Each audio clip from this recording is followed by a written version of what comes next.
Motion by Commissioner Caraway. Second. Second by Commissioner Phillips. All in favor say aye. Aye. Any opposed? Motion carries. With that, Smith County Commissioners honored a dedicated employee of Tyler Pipe with his very own day.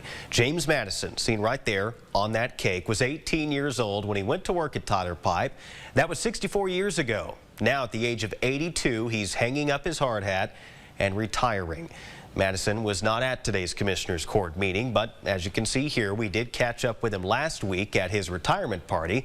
James Madison Day in Smith County will be next Thursday, May 25th, and county leaders encourage everyone to congratulate him.